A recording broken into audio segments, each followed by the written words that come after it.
Sou Duarte, engenheiro civil. O meu trabalho é calcular estruturas, garantir a solidez de obras que desafiam o século. Outrora, acreditei arrogantemente que a minha própria casa, a minha família, era uma construção eterna, uma fortaleza inexpugnável. A prova? A pequena vivenda nos arredores de Lisboa, que me custou suor e lágrimas, noites em branco debruçado sobre projetos inacabados, tudo para ouvir o riso cristalino da minha filha, a Matilde, o meu pequeno anjo de 6 anos.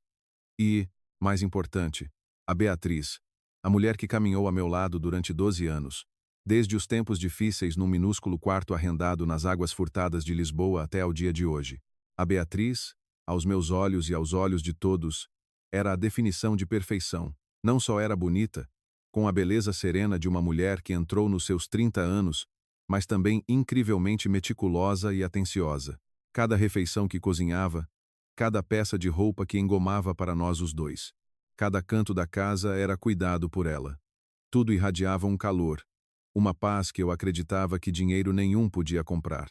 Eu trabalhava longe de casa frequentemente, por vezes passando um mês inteiro fora, em obras no Algarve. Mas nunca me preocupei, porque sabia que em casa estava a Beatriz. Ela era a minha retaguarda, o meu porto de abrigo, o lugar onde eu podia descarregar todo o cansaço e pressão da vida lá fora. Confiava nela absolutamente, mais do que em mim mesmo. Acreditava que, mesmo que o mundo desabasse, o abraço dela estaria lá à minha espera. Mas cometi um erro fatal. A minha fortaleza não precisou de um terremoto ou tempestade. Apodreceu por dentro devido a um segredo terrível que a mulher que eu mais amava escondeu, e desmoronou-se não com um grande estrondo, mas com um grito dilacerante dela às 2 da manhã. Naquela noite fatídica, eu tinha acabado de regressar do Algarve após quase um mês fora. Não avisei de propósito para fazer uma surpresa à minha mulher e filha. Tinha imaginado a Matilde a gritar de alegria e a Beatriz a correr para me abraçar com os olhos marejados. Mas quando cheguei à casa, apenas o silêncio e a escuridão reinavam. A Beatriz já tinha deitado a menina, e provavelmente também adormecera de cansaço. Não a acordei. Entrei silenciosamente no quarto, dei um beijo leve na testa da minha filha e da minha mulher. O cheiro familiar dela trouxe-me uma paz estranha. Pensei que seria uma noite de reencontro tranquila, o início de uns dias de folga doces. Não podia imaginar que seria a última noite de felicidade, o prelúdio de uma tragédia prestes a afundar a minha vida. Por volta das 2 da manhã, enquanto eu dormia profundamente, um grito agudo e cheio de dor vindo da Beatriz acordou-me em sobressalto. Acordei com o coração a bater como um tambor. Via-a contorcer-se na cama. As mãos agarravam a barriga com força. O rosto estava pálido, o suor escorria-lhe pela testa. Beatriz, o que se passa? Onde te dói? Perguntei em pânico, acendendo a luz atrapalhadamente para ajudar. A Beatriz não conseguia responder, apenas gemia, com os dentes cerrados nos lábios até fazer sangue. Olhei para o lençol e fiquei paralisado. Uma mancha de sangue alastrava, vermelho escuro, chocante. Sem conseguir pensar, a minha razão esvaziou-se completamente, restando apenas o instinto de marido e pai. Peguei nela ao colo apressadamente, saí de casa a correr como um louco, gritando enquanto corria. Matilde, os pais vão ao hospital um instante. Fica bem em casa. Sabia que a menina podia ter acordado, podia estar assustada, mas não tinha outra escolha. Durante todo o caminho até ao hospital, a Beatriz permaneceu inerte nos meus braços, com a respiração fraca. Chamei o nome dela incessantemente, tentando mantê-la consciente. O meu coração ardia. Milhares de hipóteses terríveis surgiam na minha mente. Teria ela alguma doença grave que me escondeu? Ou seria por eu estar longe? Teria ela trabalhado demais em casa? Só sabia rezar. Rezar para que ela ficasse bem. As urgências estavam iluminadas, frias e cheias do cheiro a desinfetante. Os médicos e enfermeiros levaram rapidamente a Beatriz lá para dentro. As portas das urgências fecharam-se, deixando-me sozinho no corredor vazio. Deixei-me cair nas cadeiras da sala de espera, sentindo como se toda a força do meu corpo tivesse sido drenada. Olhei para as minhas mãos, ainda manchadas com o sangue da minha mulher, e uma sensação de impotência e medo envolveu-me. O tempo passava dolorosamente devagar, cada segundo, cada minuto era uma tortura. Caminhava de um lado para o outro em frente à porta, com a mente num turbilhão. Liguei à minha sogra, que vive no Alentejo, avisando que a Beatriz tinha dores de barriga e fora hospitalizada, pedindo-lhe que viesse na manhã seguinte para tomar conta da Matilde. Não ousei explicar a situação, com medo de a preocupar. Cerca de 1 hora depois, a porta das urgências abriu-se. Um médico mais velho, de rosto sério, saiu. Corri para ele, agarrando-lhe a mão. Doutor, a minha mulher, como está? Ela vai sobreviver? O médico olhou para mim com um olhar complexo, uma mistura de simpatia e algo estranho. Não respondeu logo, apenas suspirou profundamente e disse uma frase. Uma frase curta, mas mais afiada que 1000 facas, que me atingiu no coração, deixando-me paralisado, fazendo o meu mundo desabar naquele instante. Ele disse: conseguimos estancar a hemorragia e estabilizar a sua vida temporariamente. Mas precisa de se preparar. A sua mulher apresenta sinais de um aborto inseguro, que causou infecção e hemorragia grave. Temos de informar a polícia. Aborto inseguro. Cada palavra daquele médico foi como uma marreta invisível a bater-me na cabeça, deixando a minha mente vazia e caótica. Os meus ouvidos zumbiam, já não ouvia mais nenhum som, não sentia o frio do corredor do hospital. Apenas via a imagem do médico a ficar desfocada na minha visão. Fiquei ali imóvel como uma estátua. Por um breve momento, pensei ter ouvido mal. Talvez a minha ansiedade e tensão me tivessem feito entender mal as palavras do médico. A minha mulher, Beatriz, a mulher dócil e exemplar, a mãe dedicada à nossa filha, como podia estar ligada a estas 2 palavras? Aborto, e ainda por cima inseguro, era absurdo, ridículo, parecia uma história inventada num romance barato, não podia ser verdade. Tentei falar, mas a minha garganta estava seca, incapaz de emitir qualquer som. Só conseguia olhar para o médico com um olhar atordoado e incrédulo, esperando que ele dissesse que era um erro de diagnóstico. O médico pareceu entender o meu choque, colocou a mão levemente no meu ombro. Um toque suave, mas com o peso de toneladas. Sei que é um grande choque para si, mas os resultados da ecografia e das análises iniciais indicam isso mesmo. O útero dela sofreu danos graves, há sinais de intervenção com instrumentos não higienizados. Felizmente, trouxe-a a tempo. Caso contrário. Ele deixou a frase no ar, mas eu entendi o perigo que a Beatriz tinha corrido. A vida dela esteve por um fio. É necessário informar a polícia. Essas palavras trouxeram-me de volta à realidade brutal. Acordei do meu torpor. Não podia informar a polícia. Se isto se soubesse, onde ficaria a honra da Beatriz, a minha, a de toda a família? Como enfrentaria a Matilde os boatos quando crescesse? Independentemente do que a Beatriz tivesse feito de errado, por mais terrível que fosse a verdade, naquele momento, a primeira coisa que eu tinha de fazer era proteger a família que estava à beira do colapso. Doutor, gaguejei, com a voz trêmula que mal reconhecia como minha. Peço-lhe, por favor, não poderá ser um engano, a minha mulher. Ela acabou de sofrer um aborto espontâneo. Talvez ela não soubesse que estava grávida e fez algum esforço físico. Eu estava a mentir, estava a tentar inventar uma história, uma desculpa para encobrir a minha mulher. Sentia nojo de mim mesmo, mas não tinha outra opção. O médico olhou para mim. No seu olhar não havia censura, apenas compaixão.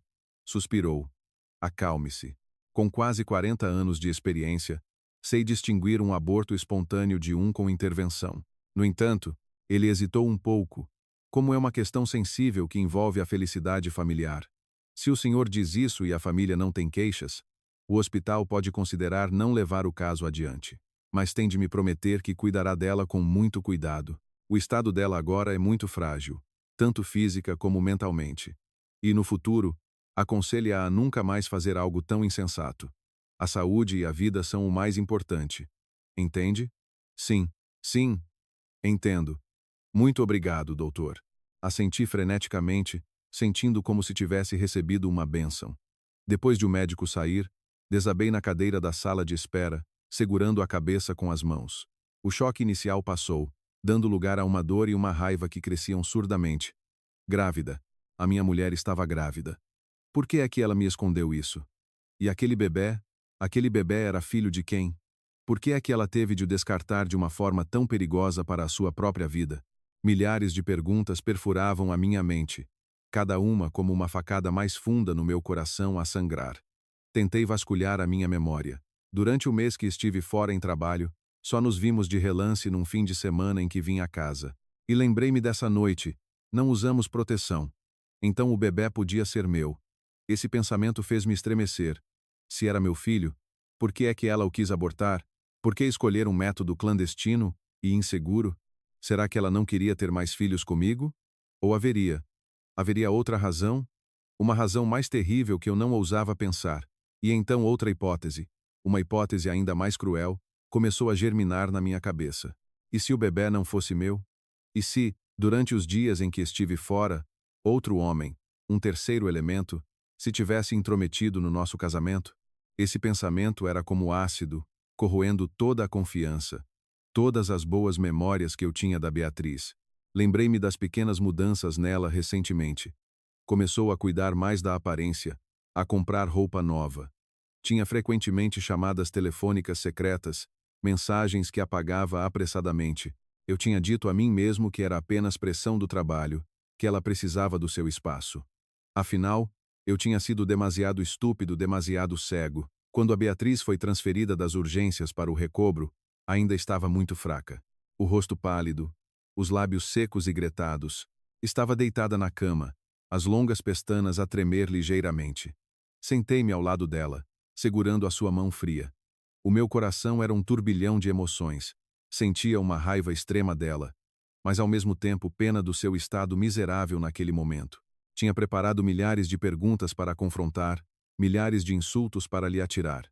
Mas ao ver aquela figura frágil, não conseguia abrir a boca. Cerca de meia hora depois, ela abriu os olhos lentamente. O primeiro olhar dela ao ver-me foi de pânico e medo. Duarte. A voz dela estava fraca e rouca. Desculpa. Não disse nada. Apenas olhei para ela fixamente. Queria ver como ela ia explicar. Como ia continuar a mentir. Tive um aborto espontâneo. Começou ela a chorar. As lágrimas fracas escorriam pelas maçãs do rosto pálidas. Estava grávida de quase 2 meses. Ia contar-te quando voltasses do Algarve para fazer uma surpresa. Mas ontem caí das escadas. Fiquei com tanto medo. Desculpa por te ter escondido. Ela estava a mentir. Uma mentira preparada. Estava a tentar representar uma peça de teatro na qual era uma esposa digna de pena, uma vítima do destino. Ela pensava que eu ia acreditar, que a ia abraçar e consolar. Mas ela não sabia que eu já sabia toda a verdade pela boca do médico. O meu olhar talvez fosse demasiado frio. O meu silêncio talvez fosse demasiado assustador. Ela parou de chorar, olhando para mim com um olhar inquisitivo. Tu não acreditas em mim? O médico já te disse alguma coisa, não foi? Disseram que precisas de descansar. Respondi. A minha voz estava assustadoramente calma. Já tratei de todas as formalidades. Descansa e recupera. O resto, quando estiveres melhor, conversamos. Não a desmascarei. Escolhi o silêncio. Não porque acreditasse nela, nem porque a perdoasse, mas porque sabia que, uma vez dita uma mentira, seguir-se-iam outras. Confrontar, lá agora era inútil. Eu precisava de tempo. Precisava de descobrir a verdade por mim mesmo. Descobrir quem era o outro. Continuaria a desempenhar o papel de marido que não sabe de nada. Cuidaria dela. Fingiria acreditar na história triste do aborto espontâneo. Mas nas costas dela, tornar-me-ia outra pessoa. Um detetive relutante determinado a revirar todos os segredos, mesmo que a verdade pudesse incinerar a minha vida. A minha batalha silenciosa começou oficialmente ali, naquele quarto de hospital frio. Os dias seguintes no hospital passaram numa atmosfera estranha. Um silêncio sufocante pairava sobre a nossa relação. Exteriormente, eu continuava a ser o marido dedicado, um modelo que talvez qualquer pessoa admirasse. Ficava ao lado da cama da Beatriz quase 24 horas por dia. Dava-lhe a sopa à boca, limpava-lhe o rosto, até a ajudava a ir à casa de banho. Atendia todas as chamadas de familiares e amigos com um tom triste mas tranquilizador, dizendo que a Beatriz tinha tido uma ligeira ameaça de aborto e precisava de repouso. Construí uma muralha perfeita de mentiras para envolver a mentira dela. A minha sogra veio do Alentejo visitar. Vendo-me cuidar da filha tão dedicadamente, segurava-me as mãos com lágrimas nos olhos. Duarte, obrigada. A Beatriz teve muita sorte em casar contigo. Já trabalhas tanto, e agora tens de cuidar de tudo sozinho. Ao ouvir aquelas palavras, só sentia a amargura. Sorte? Talvez um destino cruel fosse mais adequado. Estava a cuidar de quem me traíra, a representar uma peça para o mundo ver. Mas tinha de ser assim. Sabia que se mostrasse um pouco de frieza, um pouco de suspeita, a Beatriz fechar-se-ia imediatamente, apagaria todos os rastros e eu nunca descobriria a verdade. Precisava de lá acreditar que eu acreditara totalmente na história do aborto espontâneo, que eu ainda era o marido ingênuo, apaixonado cegamente pela mulher, e parecia que o meu teatro estava a funcionar. A Beatriz, após os primeiros dias de medo e sondagem, começou a ficar mais à vontade. Começou a falar mais comigo, a contar histórias triviais sobre a empresa, sobre amigos. Até fazia birra para eu lhe descascar fruta, para lhe ler histórias. Sempre que ela fazia isso, eu sorria e acedia, mas por dentro um furacão de emoções rugia. Tinha de usar todo o meu autocontrolo para conter a repugnância sempre que ela me tocava, para me impedir de gritar na cara dela para parar de fingir. Eu sabia de tudo, mas contive-me. A dor e a raiva foram transformadas noutra coisa, uma frieza e uma capacidade de observação assustadoramente aguçada. Comecei a prestar atenção aos mínimos detalhes, e o meu primeiro alvo foi o telemóvel dela. Desde que acordou, o telemóvel tornou-se uma extensão da Beatriz. Colocava-o sempre debaixo da almofada ou segurava-o firmemente na mão. Sempre que chegava uma mensagem ou chamada, ela sobressaltava-se e olhava para mim rapidamente. Não respondia a mensagens à minha frente, esperava que eu saísse para comprar algo ou fosse à casa de banho para mexer no telemóvel às escondidas. Antes, eu poderia ter ignorado todas essas ações, mas agora eram provas irrefutáveis de que ela estava a esconder algo. Sabia que aquele telemóvel era a caixa de Pandora que continha todos os segredos dela. Tinha de o abrir. Mas como? Ela tinha mudado a palavra passe sem eu saber. Pedir o telemóvel emprestado para fazer uma chamada era demasiado óbvio. Precisava de uma oportunidade, um momento em que ela estivesse mais descuidada. A oportunidade surgiu na quarta noite no hospital. Nessa noite, a Beatriz teve febre ligeira, uma sequela da infecção. Depois de a enfermeira lhe dar um antipirético, ela adormeceu, um sono muito profundo. O telemóvel escorregou-lhe da mão e caiu no colchão mesmo ao lado. O meu coração disparou. Era isto, a minha oportunidade. Prendi a respiração, ouvindo a respiração regular dela. Tendo a certeza de que ela dormia profundamente, peguei no telemóvel com a maior leveza possível. O ecrã de bloqueio acendeu-se, pedindo um código de 6 dígitos. Comecei a ficar nervoso. 6 dígitos têm milhões de possibilidades. Como poderia adivinhar? Tentei números familiares. A data de nascimento dela, a minha, a da Matilde, a do nosso casamento, todos errados. Após 5 tentativas erradas, o telemóvel avisou que tinha de esperar 1 minuto. Eu estava em brasa. Tinha medo que ela acordasse. O que fazer? Tentei acalmar-me e pensar. Uma mulher, quando trai, tende a usar coisas relacionadas com o amante como palavra passe, como forma de expressar o seu amor secreto. Mas eu não sabia quem era o tipo. Não sabia a data de nascimento dele. Não sabia nada sobre ele. Sentia-me num beco sem saída. E então uma ideia surgiu-me. Nem sempre é uma data de nascimento, pode ser uma data comemorativa deles. Um dia com significado especial. Tentei vasculhar a memória. Lembrar-me das vezes em que a Beatriz foi viajar em trabalho ou teve eventos estranhos nos últimos meses. E lembrei-me que há cerca de 3 meses, ela teve uma viagem de team building à Madeira com a empresa.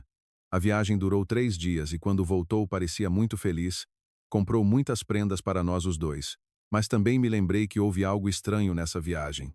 Ela raramente me ligava, e quando eu ligava, ela respondia muito apressadamente e desligava. Será? Será que aquela viagem não foi de team building? Olhei para a data da viagem. 15 de agosto. Tremendo, introduzi a sequência 1508. A palavra passe não tinha 6 dígitos. Tentei adicionar o ano. 150823, supondo o ano corrente. Ainda errado. Sentia-me desesperado, e então pensei noutra possibilidade. Podia ser o número do quarto de hotel, um número que aludisse ao primeiro lugar onde ficaram juntos. Mas como poderia eu saber o número do quarto? Lembrei-me de um detalhe minúsculo. Uma vez, a arrumar a mala da Beatriz, vi um cartão de visita de um hotel no Funchal. Nele estava rabiscado um número à caneta. 407. Na altura pensei que ela tinha apontado para se lembrar. Não o deitei fora. Guardei-o na minha agenda. Tentei inserir a sequência 407, mas não era suficiente. Arrisquei combinar. 1508407. Errado. 4071508. E então, clique. O ecrã do telemóvel desbloqueou. Senti uma corrente elétrica percorrer-me o corpo. Consegui. Tinha aberto a primeira porta para o mundo secreto dela. Apressei-me. Não tinha muito tempo. A primeira coisa que fiz foi ir às mensagens. E o que vi confirmou da forma mais cruel que eu não só tinha sido traído, como tinha sido enganado de forma descarada e sistemática. Todas as mensagens com números desconhecidos tinham sido apagadas. O histórico de chamadas também estava vazio, mas ela esqueceu-se ou não soube como apagar uma coisa. Eram as conversas guardadas numa aplicação de mensagem secreta. Uma aplicação disfarçada com o ícone de um jogo de puzzles. Eu tinha visto a minha filha a jogar aquele jogo no telemóvel da mãe e estranhei porque é que alguém que nunca joga, como a Beatriz, o tinha instalado. Agora eu percebia. Cliquei na aplicação, inseri outra palavra-passe simples que adivinhei estar relacionada com a nossa filha, e um outro mundo abriu-se. Havia apenas uma conversa com uma pessoa guardada com o nome Sr. R. E quando li as primeiras linhas das mensagens, soube quem era o Sr. R. Ricardo Vargas, diretor adjunto da empresa parceira, a pessoa que a Beatriz sempre me apresentou como um colega, um bom chefe que a ajudava sempre no trabalho, o homem com quem eu já tinha jantado algumas vezes, que me tinha dado palmadas nas costas a dizer que eu tinha sorte em ter uma mulher como a Beatriz. Afinal, era tudo um teatro. A conversa deles estendia-se por meses, cheia de palavras de amor ardente, encontros secretos. Chamavam-se marido e mulher. Planeavam viagens, encontros nas minhas costas. Lia e sentia o meu sangue a coalhar. E então li as mensagens de 3 dias antes daquela noite horrível. Amor, estou com muito medo. Fiz como tu disseste, mas estou a sangrar muito. O que é que eu faço agora? E o Ricardo respondeu fria e cruelmente. Acalma-te. Vai para o hospital e inventa que caíste das escadas e tiveste um aborto espontâneo. O teu marido é um palerma. Ele vai acreditar. Não deixes que descubram o nosso caso. Tudo vai correr bem. Deixei cair o telemóvel. As minhas mãos tremiam. Todo o meu corpo estava gelado. Então tudo era uma conspiração. O aborto inseguro. A mentira sobre o aborto espontâneo. Tudo fora orquestrado por aquele homem. Ele não só roubou a minha mulher, como quase a matou com a sua irresponsabilidade e crueldade. E a minha mulher, ela seguiu cegamente as palavras dele, disposta a arriscar a própria vida só para esconder aquela relação pecaminosa. Olhei para Beatriz, que continuava a dormir profundamente, sem saber que eu tinha acabado de revirar todo o seu mundo de mentiras. O meu coração já não doía. A dor fora substituída por um ódio extremo, não os ia deixar em paz. Ia fazer-los pagar aos dois. Não seria apenas um divórcio, ia arruiná-los. Com o telemóvel da Beatriz na mão, sentia-o a arder como uma brasa. Mas a minha mente estava fria como gelo. A verdade não era apenas uma facada. Era uma serra cruel a cortar a minha alma em pedaços lentamente. Já não sentia a dor de forma lamuriosa. Em vez disso, uma raiva fria e uma determinação de vingança intensa erguiam-se e tomavam conta de todo o meu ser. Sabia que não tinha muito tempo. A Beatriz podia acordar a qualquer momento, tinha de agir rápido e com precisão. Não li apenas. Usei o meu próprio telemóvel para fotografar tremulamente todo o ecrã daquela conversa criminosa. Cada frase, cada palavra, cada foto que enviaram um ao outro. Não deixei escapar nenhum detalhe. As palavras doces, os planos de encontros e, especialmente, as mensagens sobre a conspiração para encenar o aborto espontâneo, tudo foi guardado por mim. Estas seriam as provas irrefutáveis, a arma suprema que usaria para os destruir. Enquanto copiava, descobri algo ainda mais terrível. Eles não se ficavam pela relação amorosa. Havia muitas mensagens do Ricardo para a Beatriz, a pedir-lhe que transferisse grandes quantias de dinheiro, ora alguns milhares, ora dezenas de milhares de euros. Dizia que precisava de capital urgente para investir num grande projeto imobiliário, prometendo lucros enormes, e que depois lhe daria uma vida luxuosa. E a Beatriz cegamente acreditou. Ela andava a retirar dinheiro da conta poupança conjunta, a conta onde tínhamos poupado cada cêntimo para o futuro da Matilde, para transferir para o amante. Um sentimento de amargura e traição subiu-me ao peito. Eu trabalhava como um mouro, longe de casa, enfrentando riscos nas obras só para garantir uma vida confortável à minha mulher e filha, para depois ela, cruelmente, pegar no dinheiro do meu suor e lágrimas, roubar o futuro da nossa filha para sustentar outro homem. Esta traição não era apenas emocional, era uma traição de confiança, de responsabilidade, de tudo o que tínhamos construído juntos. Depois de guardar todas as provas necessárias, apaguei cuidadosamente as fotos que tinha acabado de tirar no telemóvel dela para não deixar rasto. Coloquei o telemóvel da Beatriz de volta no lugar, tão suavemente como tinha tirado. Voltei para a minha cadeira, sentando-me imóvel na escuridão. A minha cabeça agora já não estava caótica. Em vez disso, funcionava com uma velocidade e clareza assustadoras. Um plano de vingança detalhado começou a formar-se. Não ia fazer um escândalo. Não ia fazer cenas de ciúmes. A violência e os insultos são para os fracassados. Ia usar a própria inteligência deles, os próprios truques deles para montar uma armadilha perfeita onde eles entrariam sozinhos, e da qual nunca conseguiriam escapar. Na manhã seguinte, continuei o meu teatro. Continuei a cuidar da Beatriz com solicitude, a sorrir, a dizer palavras de encorajamento, mas no meu olhar talvez houvesse uma mudança que ela não percebeu. Já não era o olhar de amor, mas o olhar de um predador a observar pacientemente a sua presa. Quando o médico anunciou que a Beatriz já tinha alta, mostrei-me extremamente feliz. Arrumei as coisas pessoalmente e tratei da alta dela.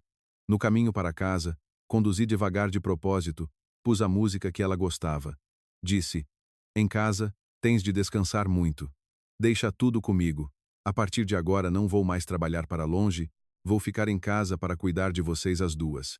A Beatriz ficou comovida ao ouvir isto. Encostou a cabeça no meu ombro, com a voz um pouco embargada. "Desculpa. Por minha causa tens tido tanto trabalho. No futuro não te vou dar mais preocupações." Fiquei em silêncio, afagando-lhe a mão. Mas por dentro eu gritava: "É verdade. Não vais ter mais oportunidade de me dar preocupações, porque o teu inferno acabou de começar." Ao chegar a casa, levei a Beatriz para o quarto. Tinha arrumado o quarto, mudado os lençóis, posto uma jarra com lírios perfumados. Queria criar um ambiente acolhedor e tranquilo, uma paz falsa antes da tempestade. Deixei-a descansar e fui para a cozinha fazer os pratos que ela gostava, comida reconfortante para quem está a recuperar. Queria que ela se sentisse segura, que baixasse completamente a guarda. O meu plano precisava da cooperação involuntária dela. 2 dias depois, quando tive a certeza de que a saúde da Beatriz estava mais estável, iniciei o primeiro passo do plano. Nessa noite, depois do jantar, sentei-me ao lado dela, com um ar preocupado e pensativo. Disse: "Beatriz, tenho pensado muito nestes dias em que estive em casa. Sobre a tua queda, sinto que tenho parte da responsabilidade. Se eu estivesse em casa, talvez não tivesse acontecido." A Beatriz apressou-se a negar. "Não é culpa tua. Fui eu que não tive cuidado." "Não", interrompi, com voz decidida. "Tenho andado demasiado ocupado com o trabalho e negligenciei-te a ti e a menina. Já decidi. Vou vender a maior parte da minha cota na empresa de construção. Fico só com um pouco, como rendimento passivo. E vou usar esse dinheiro para abrir a minha própria pequena empresa, só de design de interiores. Assim terei mais tempo em casa, para cuidar da nossa família." A Beatriz ficou atônita ao ouvir isto. Não esperava que eu tomasse uma decisão tão grande.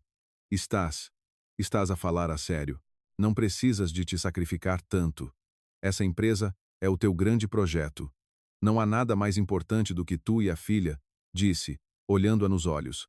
"Projetos podem se construir de novo, mas família só há uma. Mas tenho um problema. Preciso da tua ajuda." "O que é, Duarte? Se eu puder, faço tudo. Preciso de um capital considerável para começar a nova empresa. O dinheiro da venda das cotas talvez não chegue. Estava a pensar em levantar todo o dinheiro da conta poupança da Matilde, mas ainda me falta um pouco. Tens alguma poupança tua? Ou podes pedir emprestado a amigos? Prometo que assim que a empresa estabilizar, devolvo logo." Lancei o meu isco, um isco irresistível.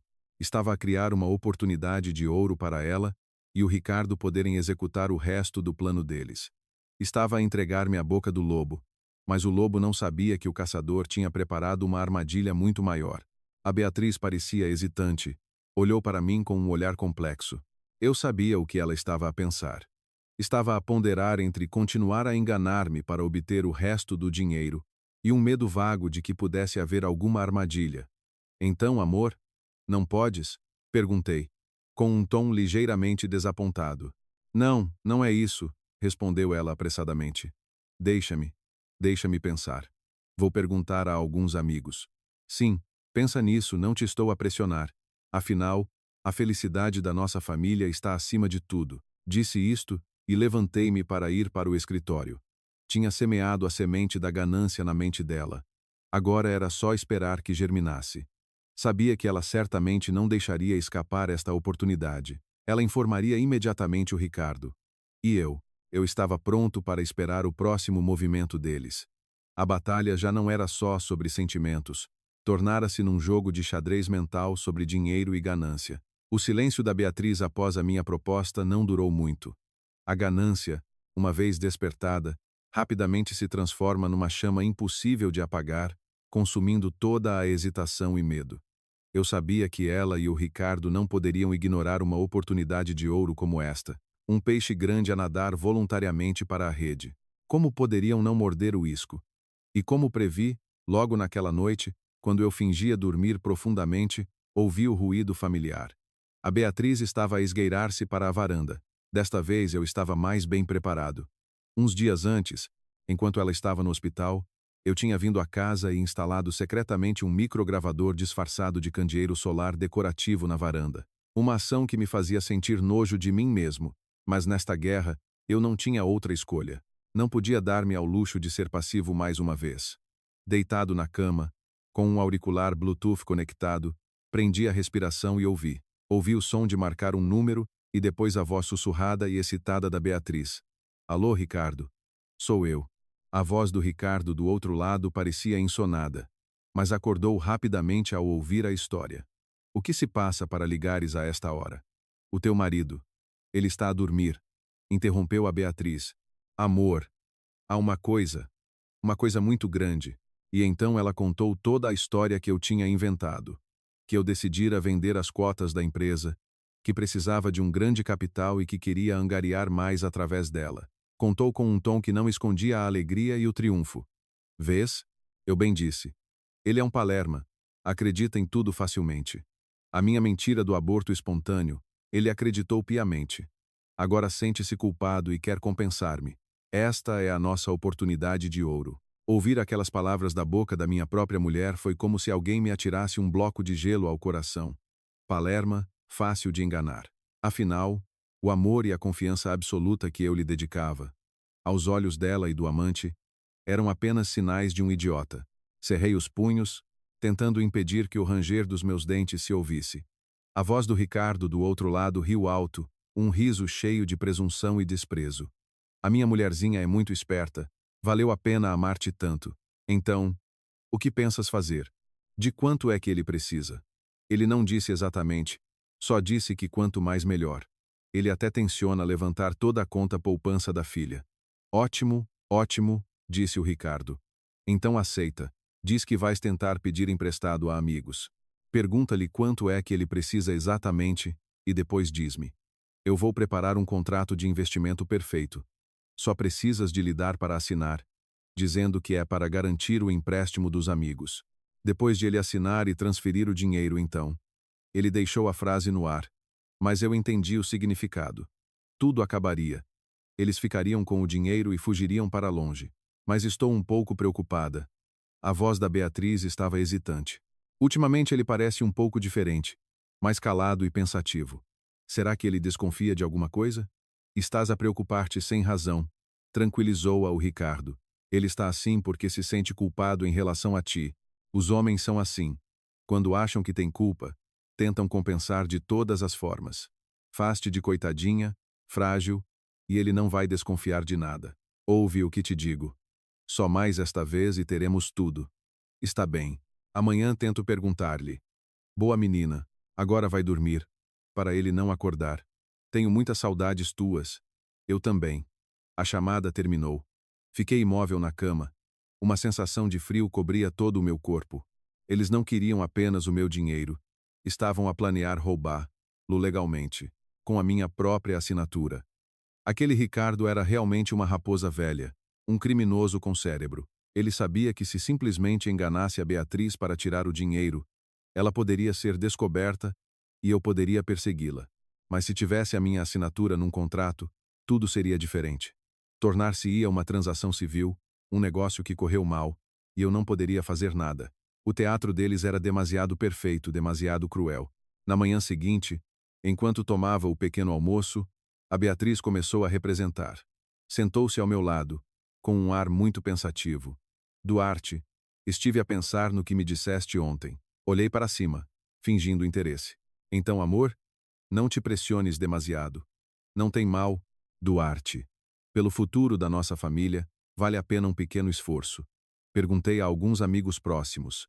Eles podem emprestar-me uma quantia, cerca de 25 mil euros, mas precisam de algo como garantia. Por exemplo, um contrato de investimento ou algo do gênero. Achas que pode ser? Ela disse o valor, um número não demasiado grande para eu desconfiar, mas também nada pequeno, e a desculpa do contrato foi lançada exatamente como eu tinha ouvido na noite anterior. Fingi alegria e agarrei-lhe a mão. Ah, sério? Obrigado. Muito obrigado, Beatriz. Não sei o que dizer. És uma mulher fantástica. O contrato é simples. Os teus amigos têm razão em ser cautelosos. Diz-lhes para prepararem o contrato. Eu assino logo. Sim, mas eles disseram que não percebem muito disso. Será que posso pedir a um conhecido meu que é advogado para ajudar? Ele pode redigir um contrato bem rigoroso para garantir os direitos de ambas as partes. O conhecido advogado. Eu sabia perfeitamente quem era. Era o Ricardo. Ele não só fazia o papel de investidor, como também o de advogado. Uma peça. Um ator. Isso seria ótimo, disse eu sem hesitar. Pede-lhe ajuda, quanto mais rigoroso melhor. Confio totalmente em ti. Levantei as duas mãos, rendendo-me voluntariamente à armadilha que eles tinham montado. A minha confiança, a minha aparente estupidez, fizeram a Beatriz baixar completamente a guarda. Ela ficou visivelmente feliz e levantou-se apressadamente. Então vou já ligar. Apenas assenti, sorrindo enquanto a via afastar-se, mas o meu sorriso não tinha calor nenhum. O peixe tinha mordido o isco e agora era a altura do caçador começar a puxar a linha. Sabia que nos próximos dias receberia um contrato, uma sentença de morte para todos os meus bens. Mas eles não sabiam que eu também estava a preparar outra sentença, uma sentença para a liberdade deles. Contactei um velho amigo meu, que agora é inspetor-chefe na Polícia Judiciária, na secção de crimes econômicos. Expliquei-lhe parte da história, dizendo apenas que suspeitava estar a ser vítima de uma burla de grande valor por parte de um parceiro e alguém de dentro da família, e precisava de ajuda para os apanhar em flagrante. O meu amigo concordou em ajudar. O meu plano estava no caminho certo. Tudo estava preparado. Agora era só esperar que a última cortina subisse. Os dias seguintes foram uma tortura psicológica extrema, onde tive de usar toda a minha capacidade de representação. Cada dia que passava, tinha de viver como duas pessoas. Uma era o Duarte, o marido ingênuo, prestes a perder tudo sem saber, ainda a planear alegremente a empresa futura, dizendo palavras de agradecimento e amor à mulher que o ia apunhalar pelas costas. A outra pessoa era fria, calculista, trabalhando secretamente com advogados e a polícia, preparando-se para a batalha decisiva. O conflito entre estas duas pessoas fazia-me sentir, por vezes, que ia enlouquecer. Mas sempre que olhava para o rosto inocente da Matilde, dizia a mim mesmo que tinha de aguentar, tinha de ir até ao fim. Estava a lutar não só por mim, mas também pelo futuro da minha filha. Nesses dias, a Beatriz também estava muito ocupada com o seu próprio teatro. Tinha constantes chamadas telefônicas, encontros com amigos para discutir o contrato. Voltava para casa com ar pensativo, suspirando de vez em quando, dizendo-me que pedir dinheiro emprestado era complicado. Estava a tentar criar a imagem de uma esposa dedicada, a esforçar-se muito pela carreira do marido. A representação era tão sofisticada que, se eu não soubesse a verdade, talvez até me tivesse comovido. Eu apenas permanecia em silêncio, no papel de marido grato, encorajando-a constantemente. Estás a ter tanto trabalho, força, amor. Quando eu tiver sucesso, prometo que não te vai faltar nada. As minhas palavras eram como gasolina no fogo da ambição dela. Faziam-na acreditar ainda mais que a presa estava completamente na sua mão. Finalmente, numa sexta-feira à noite, o momento que eu sabia ter sido cuidadosamente calculado por eles para poderem realizar a transação no início da semana seguinte, a Beatriz trouxe para casa um dossiê. Colocou-o na minha secretária, com a voz um pouco nervosa. Duarte, aqui está o contrato. Pedi para verem tudo com muito cuidado. Todas as cláusulas são muito claras, garantindo os teus direitos. Vê, e depois assina. Peguei no contrato, fazendo a mão tremer ligeiramente de propósito, como se estivesse a assegurar o meu futuro. Folheei página a página, fingindo ler atentamente. Tinha de admitir que aquele Ricardo era muito inteligente. O contrato estava redigido de forma incrivelmente profissional, sem falhas. Parecia exatamente um contrato de investimento real. Se eu não soubesse da conspiração, talvez o tivesse assinado sem hesitar. O contrato estipulava claramente que eu, a parte A, transferiria 25 mil euros para a parte B, uma empresa de responsabilidade limitada chamada Desenvolvimento Futuro, em nome de um completo desconhecido. O objetivo era investir num projeto imobiliário turístico no Algarve. Os lucros seriam divididos na proporção de 60 sobre 40. Todos os riscos do negócio seriam suportados pela parte A. Um contrato perfeito para legitimar a transferência de dinheiro e também uma armadilha perfeita para que, em caso de litígio, eu ficasse a perder. Acabei de ler. Levantei a cabeça e olhei para a Beatriz, sorrindo satisfeito. Está perfeito, amor. O teu amigo advogado é muito bom. Agradece-lhe por mim. A Beatriz suspirou de alívio. Um sorriso radiante surgiu nos seus lábios. Então assinas já? Claro que sim, disse eu sem hesitar. Peguei na caneta e, perante o olhar que não escondia a alegria da Beatriz, assinei o meu nome no contrato. Uma assinatura firme. Mas não era a assinatura de um perdedor, era a assinatura que iniciava a queda deles. Depois de eu assinar, a Beatriz pegou no contrato apressadamente, como se tivesse medo que eu mudasse de ideias. Então segunda-feira vais ao banco fazer a transferência, não vais? Para o meu amigo poder tratar das coisas cedo. Sim, claro, disse eu. Segunda-feira às 9 da manhã, vou ao banco perto da empresa para transferir. Queres vir comigo? Ah, não. Tenho de levar a Matilde à escola. Transfere e depois avisa-me. Ela estava a tentar criar um álibi para si mesma, querendo provar que não estava diretamente envolvida na transação. Mas ela não sabia que todas as suas ações, todas as suas palavras desde que me entregou o contrato tinham sido gravadas. A caneta que usei para assinar não era uma caneta normal. Era uma câmara disfarçada minúscula que eu tinha preparado. Todo o processo, desde ela entregar o contrato, até eu assinar e a cara de felicidade dela depois, tudo foi gravado claramente. Nessa noite, enviei o vídeo completo, juntamente com a cópia do contrato e todas as provas que tinha, para o meu amigo na PJ. O plano para os apanhar em flagrante estava definido. Segunda-feira de manhã no banco seria o último ato da peça. Segunda-feira de manhã, levantei-me mais cedo do que o habitual. O céu de Lisboa estava azul, sem uma nuvem, um contraste irônico com a tempestade que estava prestes a rebentar. Vesti um fato, preparei tudo como se fosse realizar uma transação importante. A Beatriz também parecia muito nervosa. Levantou-se cedo, preparou o meu pequeno almoço com mais cuidado do que o costume. O olhar dela tinha algo de muito estranho. Uma mistura de culpa, pena e a excitação de quem está prestes a alcançar o seu objetivo. Antes de eu sair, ela abraçou-me com força.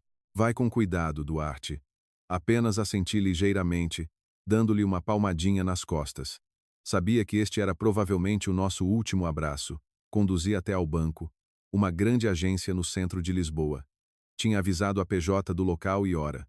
Quando entrei, vi algumas pessoas à paisana, que pareciam clientes normais sentados nas cadeiras de espera. Sabia que eram os homens do meu amigo. Tudo estava a postos. Tirei a senha. Sentei-me e esperei.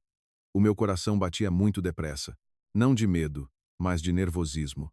O teatro que eu tinha tido tanto trabalho a montar e a representar nas últimas 2 semanas estava prestes a terminar. Olhei de relance para fora da janela de vidro e vi-o. O Ricardo não entrou no banco.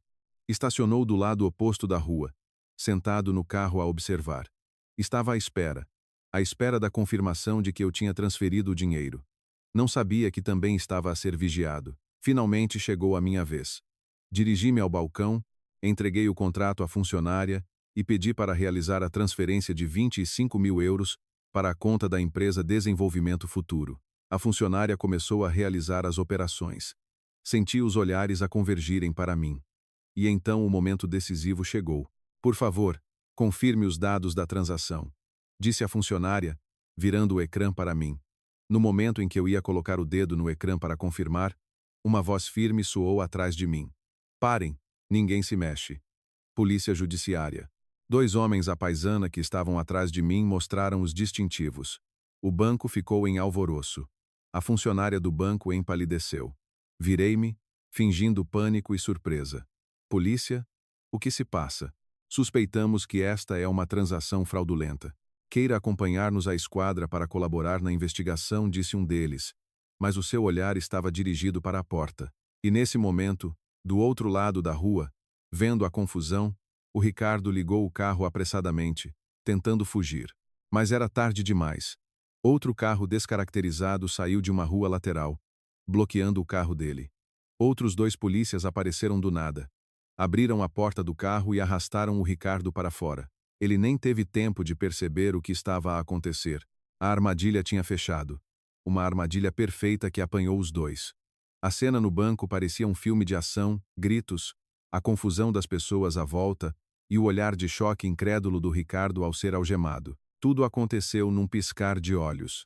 Eu estava ali no centro dos acontecimentos, mas no papel de uma vítima atordoada, um marido coitado que quase fora burlado numa grande quantia. Os inspetores da PJ representaram muito bem o seu papel. Convidaram-me a ir à esquadra de forma muito solene, dizendo que precisavam da minha colaboração para esclarecer o caso. Enquanto isso, o Ricardo foi levado, com a cara sem pinga de sangue. Olhou para mim, com um olhar cheio de ódio e incompreensão. Não conseguia imaginar que o Palerma que ele sempre desprezara fosse quem tinha montado aquela armadilha. Sentado no gabinete da secção de crimes econômicos da PJ, reencontrei o meu velho amigo. Ele parecia muito imponente. Deu-me uma palmada no ombro. Está tudo controlado. O peixe grande caiu na rede. Obrigado pela tua colaboração. Eu é que tenho de te agradecer, disse eu com sinceridade. Se não fosses tu e a tua equipa, talvez agora eu estivesse. Não terminei a frase.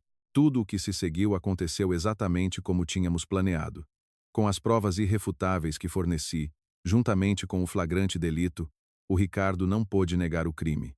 Inicialmente ainda tentou resistir, mas quando confrontado com a análise jurídica detalhada dos crimes de burla qualificada, branqueamento de capitais e a moldura penal que podia ir até aos 18 anos de prisão, ele desmoronou completamente.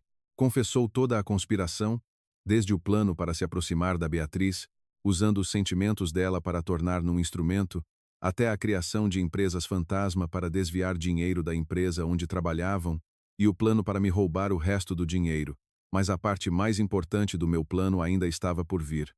A Beatriz. Enquanto eu estava na PJ, ela em casa provavelmente ainda aguardava ansiosamente boas notícias do amante. Não sabia que o amante tinha sido preso e que outra tempestade estava prestes a abater-se sobre a sua vida. Por volta da hora de almoço, pedi emprestado o telemóvel de um inspetor e liguei para a Beatriz. Escolhi propositadamente um número desconhecido. Do outro lado, a voz dela parecia um pouco impaciente. Alô, quem fala? Boa tarde, sou inspetor da Polícia Judiciária, disse eu com uma voz completamente diferente, fria e solene. Convocamo-la a comparecer na nossa sede para prestar declarações no âmbito de um processo de burla qualificada relacionado com o senhor Ricardo Vargas. Ouvi um pequeno suspiro do outro lado, seguido de um silêncio mortal. Conseguia imaginar o rosto pálido dela sem pinga de sangue naquele momento. Os senhores devem estar enganados. Eu não tenho nada a ver com isso. Temos provas suficientes que indicam que a senhora é cúmplice ativa neste caso.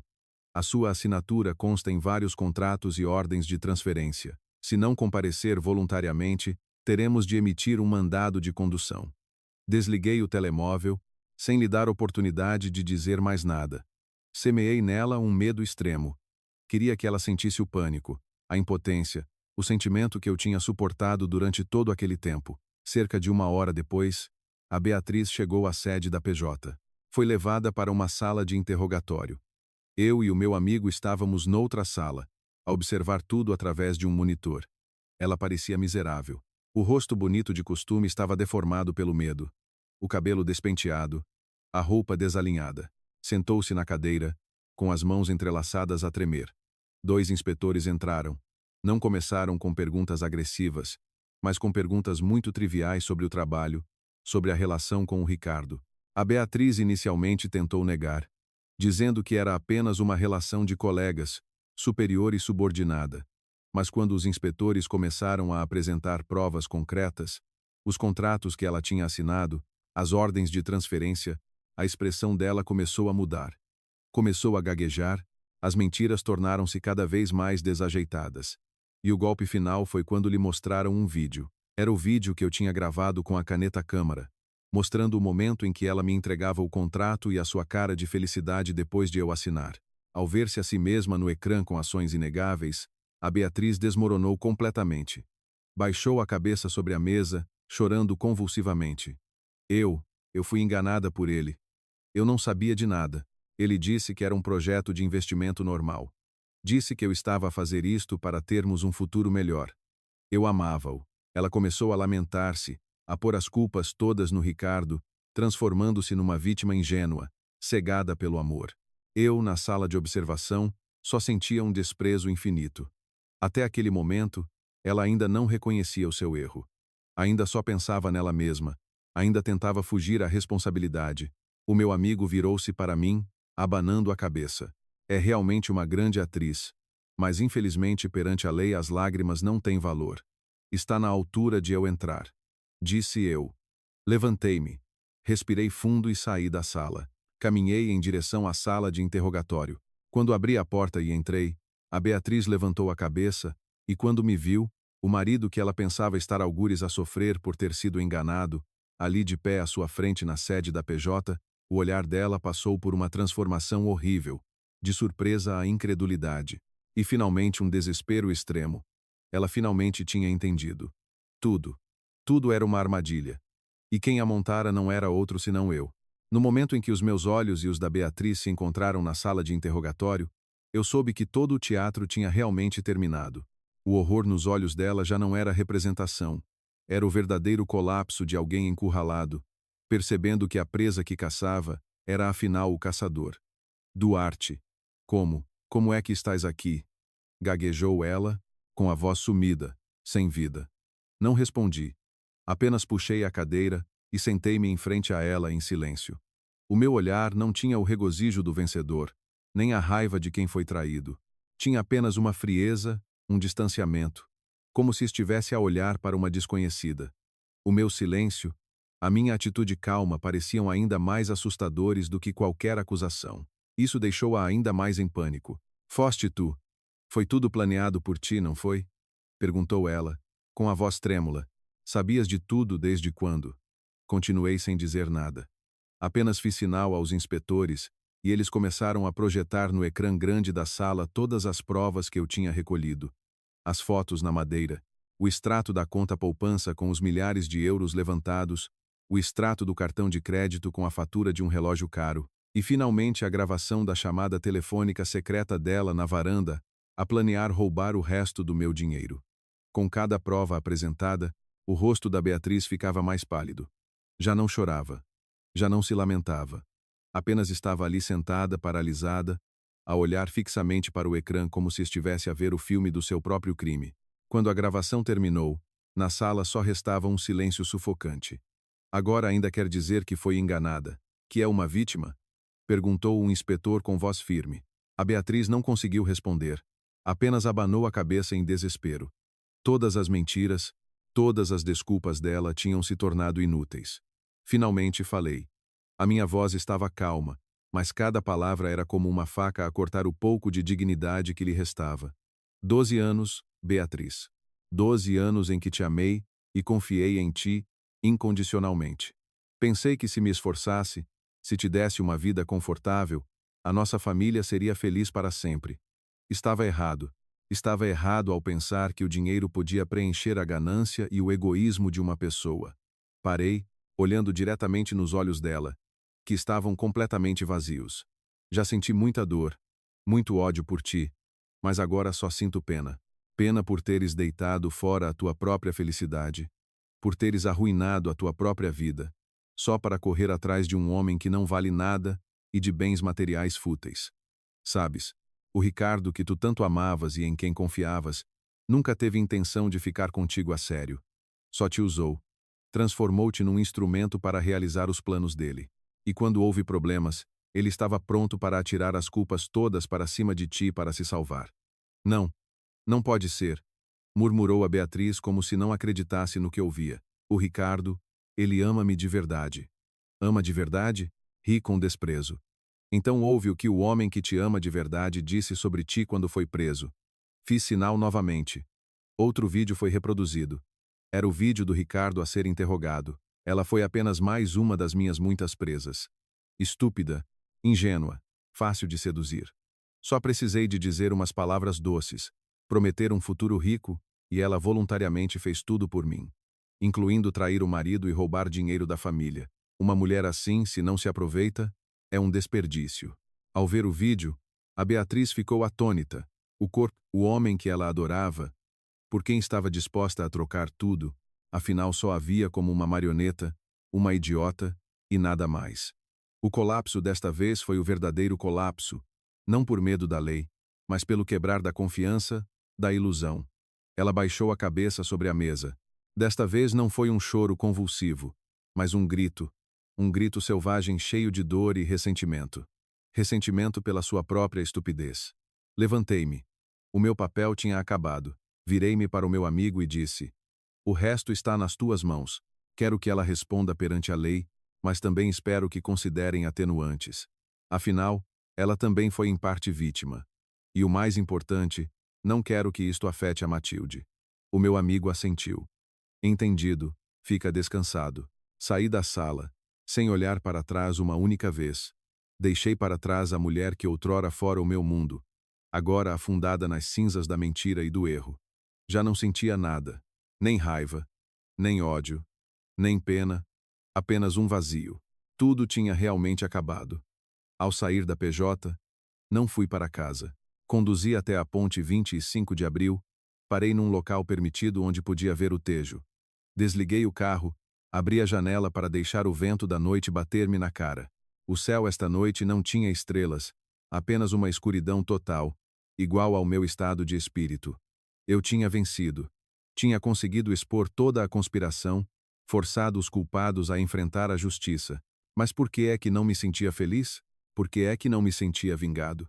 O meu coração estava apenas vazio, um cansaço extremo como se tivesse acabado de passar por uma batalha onde ninguém foi o verdadeiro vencedor.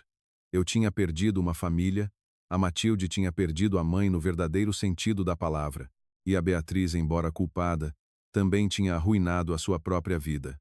Nós, os três, éramos perdedores no jogo que nós próprios criamos. Fiquei ali sentado muito tempo, as memórias de 12 anos atrás, quando eu e a Beatriz éramos estudantes pobres a passear de mãos dadas por Lisboa, sonhando com um futuro feliz, passavam-me pela cabeça. A imagem do dia do nosso casamento, ela no vestido branco a sorrir radiante. A imagem do dia em que a Matilde nasceu, a felicidade a transbordar. Todas aquelas memórias doces agora tornavam-se cacos de vidro a cortar o meu coração dolorosamente. Por que é que chegamos a este ponto? Por ganância? Por egoísmo? Ou porque eu estava demasiado absorvido no trabalho e criei involuntariamente um vazio no coração dela para outro entrar?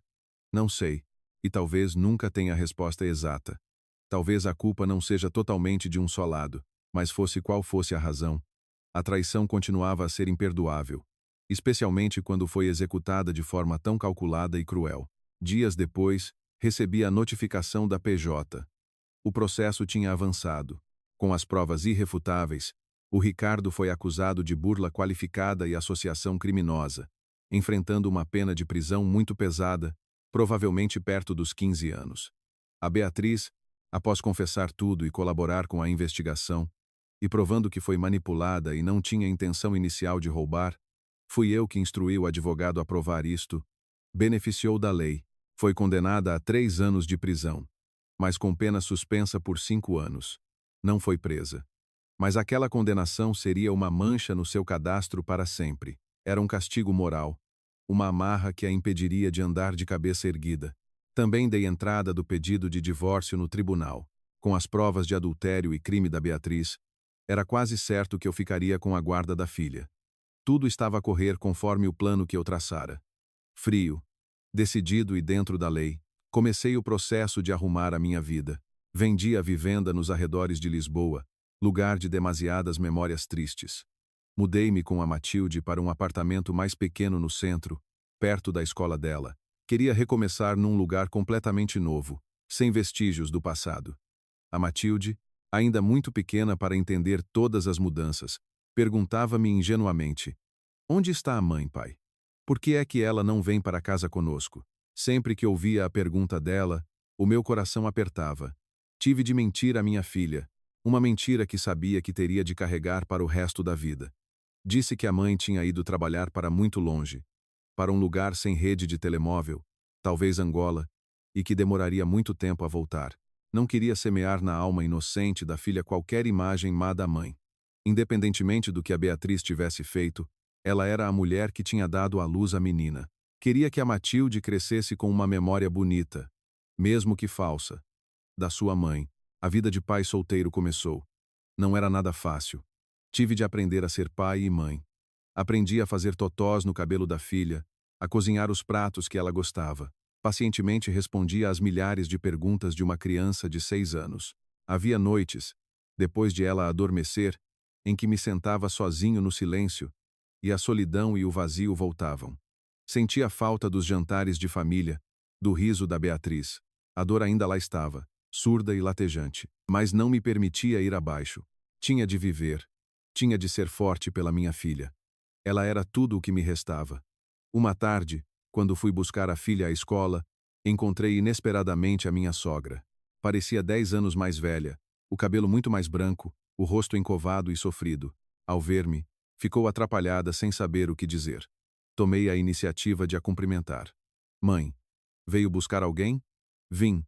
Vim ver a Matilde um bocadinho, disse ela, com voz trêmula. Tenho tantas saudades dela. Olhei para ela, sentindo pena. Ela também era apenas uma vítima nesta história. Pode ir ver a neta. Ela também tem muitas saudades da avó. Ela olhou para mim com um olhar cheio de gratidão e vergonha. Duarte, peço desculpa. Foi porque não soubemos educar a nossa filha. Já passou, mãe. Não fale mais nisso. Não é culpa vossa. Ficamos ali em silêncio por um longo momento. A Beatriz tem te contactado? Perguntou ela, com voz preocupada. Abanei a cabeça. Desde aquele dia, nunca mais falamos. Ela foi muito estúpida, Duarte. Já pagou o preço. Agora vive sozinha, sem amigos, sem família. Fico com o coração partido a vê-la. Não sabia o que dizer para a consolar. Todas as palavras naquele momento eram inúteis. Nesse momento, a Matilde saiu da escola a correr. Ao ver a avó, gritou de alegria e correu para a abraçar. Avó, tenho tantas saudades tuas. Ao ver as duas abraçadas, o meu coração apertou novamente. Uma família que fora tão feliz, agora desfeita, cada um para seu lado. Sabia que esta ferida nunca cicatrizaria completamente. Tornar-se-ia uma cicatriz, uma lição dolorosa para todos os envolvidos. O julgamento do Ricardo e da Beatriz ocorreu meses depois. Não foi tão mediático como eu pensava. Tudo foi tratado de forma bastante discreta. Não fui assistir. Não queria vê-los, nem ouvir mais nada. Deixei tudo nas mãos do advogado. O resultado final. Ricardo, por burla qualificada e associação criminosa, apanhou 15 anos de prisão efetiva. Um fim merecido. Todos os seus bens ilícitos foram confiscados. A vida de um criminoso inteligente mas cruel acabou atrás das grades. A Beatriz, graças à colaboração e às atenuantes, apanhou 3 anos de pena suspensa. Não foi presa, mas a condenação era uma mancha eterna. No mesmo dia, saiu a sentença final do nosso divórcio. Tudo correu como acordado. Divorciamo-nos oficialmente. Fiquei com a guarda total da Matilde. Fiquei com todos os bens. O casamento de 12 anos terminou com algumas linhas frias num papel. No dia em que recebi a decisão do tribunal, não me senti feliz nem triste. O meu coração estava estranhamente calmo. Talvez depois de toda a tempestade, as minhas emoções tivessem ficado dormentes. Só senti um alívio, como se tivesse tirado um peso enorme dos ombros. Agora, podia realmente começar uma nova vida. Uma vida só nossa, pai e filha. Dediquei todo o meu tempo e mente a Matilde. Levava-a à escola, ia buscá-la, ensinava-a a estudar, brincava com ela. Queria compensá-la por todas as carências e feridas que ela tinha sofrido involuntariamente. Queria que ela crescesse com amor, para saber que, mesmo sem a mãe por perto, continuava a ser a criança mais feliz. De vez em quando, aos fins de semana, levava-a a visitar os avós maternos. Não queria cortar os laços familiares dela por causa do erro da Beatriz. Os avós também gostavam muito da neta. Sempre que a viam, abraçavam-na com lágrimas nos olhos. Nunca mencionavam o nome da Beatriz à minha frente ou à frente da menina. Talvez fosse um nome que toda a família queria esquecer. O tempo passou depressa. 1 ano, depois 2, a nossa vida de pai e filha estabilizou.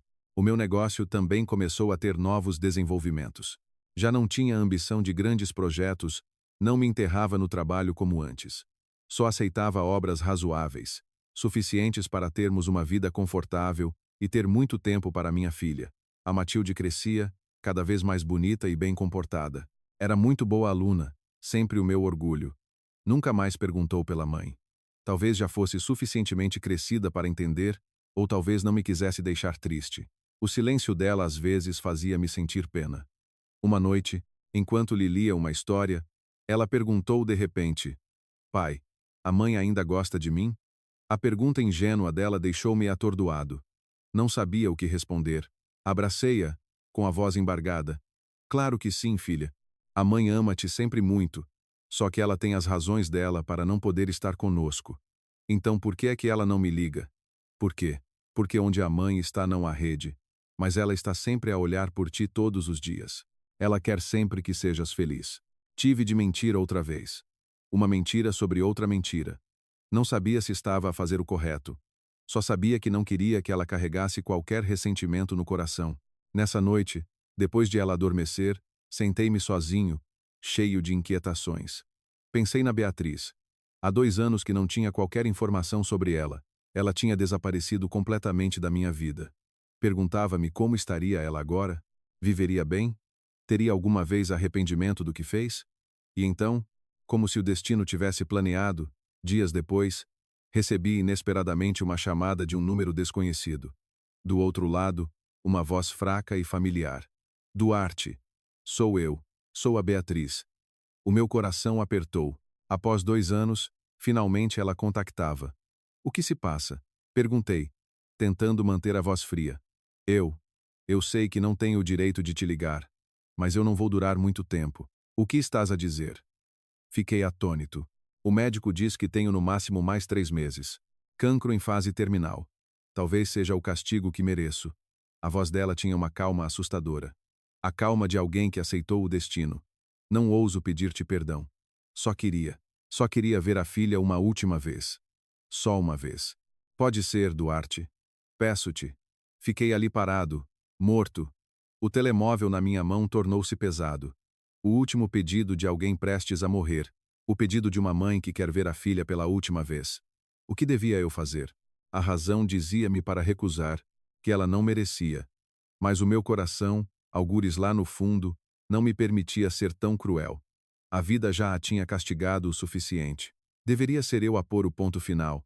A tirar a última consolação a um ser humano. O pedido da Beatriz ao telefone foi como uma grande pedra atirada para o lago tranquilo que eu tinha tentado manter durante 2 anos, criando ondas de tormento e inquietação. Desliguei o telefone sem dar uma resposta imediata. Precisava de tempo para pensar, para enfrentar a decisão talvez mais difícil desde o dia em que descobri a verdade. Nessa noite não consegui dormir. Sentei-me na sala a olhar para a cidade iluminada, com o coração cheio de confusão. De um lado estava a razão, a dor da traição ainda latente. Gritava dentro de mim que a Beatriz não merecia, que ela própria tinha deitado fora o direito de ser mãe, que deixar a Matilde rever, lá poderia reabrir feridas, perturbar a vida pacífica que eu e a minha filha tínhamos construído com tanta dificuldade. Mas do outro lado estava um pouco de humanidade, um resto de compaixão. A Beatriz estava a morrer, estava a pagar um preço demasiado alto pelos seus erros. O último pedido dela não era para ela, era para a filha que ela tinha dado à luz com dor. Seria eu demasiado cruel ao negar a uma mãe prestes a morrer a oportunidade de ver a cara da filha pela última vez? Será que no futuro, quando a Matilde crescesse e soubesse, me culparia por ser um pai insensível que não permitiu que mãe e filha se despedissem? Pensei na minha filha. Ela tinha o direito de saber sobre a mãe, independentemente de como essa mãe fosse. E talvez esta fosse a última oportunidade de eu poder dar à filha uma memória. Mesmo que vaga, sobre a mãe dela, uma memória real, não através das minhas mentiras. Após uma noite de luta interior intensa, tomei a decisão. Ia deixar que se encontrassem, mas este encontro teria de acontecer nos meus termos. Uma forma de satisfazer o desejo da Beatriz, mas protegendo a minha filha de choques. Na manhã seguinte, liguei de volta a Beatriz. Disse que concordava, mas com uma condição. O encontro seria num café com jardim, um local público em Lisboa, como o Jardim da Gulbenkian. Não em casa, eu estaria lá, mas sentado noutra mesa longe a observar. E o mais importante, ela não podia dizer à menina que era a mãe. Ela faria apenas o papel de uma amiga antiga do pai que encontraram por acaso. Fiz isto porque não queria que a imagem da mãe que estava a trabalhar longe na mente da filha fosse quebrada de repente. Queria que fosse apenas um encontro leve, uma memória passageira. A Beatriz do outro lado da linha começou a chorar. Não disse nada, apenas repetia obrigada entre soluços. No dia marcado, levei a Matilde ao café. Preparei psicologicamente a filha, dizendo que hoje ia encontrar uma amiga muito especial do pai. Quando chegamos, a Beatriz já estava sentada à espera numa mesa à sombra de uma árvore. Eu não a via há 2 anos e não a reconheci. A mulher sentada ali não era a Beatriz bonita e altiva de outrora. Estava magríssima. O cabelo longo e brilhante tinha sido cortado curto e estava seco, a pele pálida e encovada, os olhos fundos e sem vida. O cancro tinha a devastado de forma horrível. Parecia 20 anos mais velha. Senti o coração apertar, por mais que a tivesse odiado. Ao ver aquele estado, não pude deixar de sentir pena. Levei a Matilde até a mesa. Diz olá, senhora, filha. Disse eu. A Matilde levantou os olhos grandes e redondos para a Beatriz, um pouco tímida. Olá, senhora. A Beatriz olhou para a menina, com os olhos marejados. Tentou forçar um sorriso fraco e doloroso. Olá, querida. Matilde. Chamas-te Matilde, não é? És tão linda. Ela estendeu a mão magra e trêmula, querendo afagar a cabeça da menina, mas não se atreveu. Disse à minha filha. Esta é a Beatriz, uma amiga antiga do pai. Fica aqui a conversar um bocadinho com ela. O pai vai comprar-te um sumo de laranja. Afastei-me, sentando-me numa mesa mais longe. Dali, podia ouvir e ver tudo. A Beatriz perguntou muitas coisas a Matilde sobre a escola, os gostos, os amigos. Ouvia a menina a falar animadamente, sem tirar os olhos dela nem por um segundo. Aquele olhar continha todo o amor, arrependimento e dor de uma mãe prestes a deixar este mundo.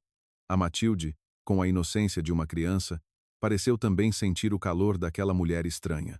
Deixou de ser tímida e contava alegremente tudo a Beatriz. Sabes, o meu pai é muito bom. Sabe cozinhar, sabe fazer totós no meu cabelo. Ao ouvir a filha gabar-se, a Beatriz virou-se para olhar para mim. O olhar dela tinha gratidão e também uma grande tristeza. O encontro durou cerca de meia hora. Quando vi que a Beatriz começava a ficar cansada, fiz sinal para terminar. Aproximei-me e disse à filha: Vá, está na hora de irmos embora. Diz adeus à senhora. A Matilde acenou obedientemente. Adeus, senhora. Antes de nos virarmos, a Beatriz chamou. Matilde, posso dar-te um abraço? A Matilde olhou para mim, eu assenti ligeiramente. A menina correu e abraçou o pescoço da Beatriz. A Beatriz abraçou-a com força, enterrou o rosto no cabelo da filha, inalando o cheiro de criança. Os ombros magros dela tremiam. Eu sabia que ela estava a chorar. Lágrimas silenciosas de despedida. Desejo que sejas sempre muito feliz e que ouças sempre o teu pai. Sussurrou ela ao ouvido da menina. Foi o último encontro. 2 semanas depois, recebi a notícia da minha sogra que a Beatriz tinha falecido. Partiu numa tarde de chuva, tranquila e suavemente. No testamento, Deixou todas as poucas poupanças que lhe restavam a uma instituição de caridade para crianças órfãs. Não deixou nada para mim nem para a filha. Talvez não quisesse que ficássemos a dever-lhe mais nada. Não fui ao funeral dela. Apenas enviei uma coroa de flores silenciosamente com a frase: Descansa em paz, mãe da Matilde. A minha história termina aqui. Uma longa história com todos os tons de amor, traição, ódio e finalmente perdão. Embora tardio, fui vítima, fui vingador e finalmente escolhi ser pai. Essa jornada ensinou-me uma lição profunda. A vida nem sempre é justa e as pessoas nem sempre são perfeitas. Todos podem cometer erros. Mas mais importante que o castigo é a compaixão. Não compaixão por quem nos magoou, mas compaixão por nós próprios, para podermos deixar ir o passado, para podermos viver uma vida mais serena. A cicatriz no meu coração talvez nunca desapareça completamente, mas já não dói. Tornou-se parte de mim, um lembrete do que passou e do valor do que tenho agora. A nossa vida de pai e filha continua. Cada dia que passa é uma dádiva. Vou dedicar o resto da minha vida a amar, proteger e ensinar a Matilde a ser uma boa pessoa, alguém que sabe amar e valorizar as coisas verdadeiras da vida. É a melhor forma de eu honrar a memória da mãe dela, de uma mulher que errou, mas que acima de tudo foi quem trouxe a menina a este mundo.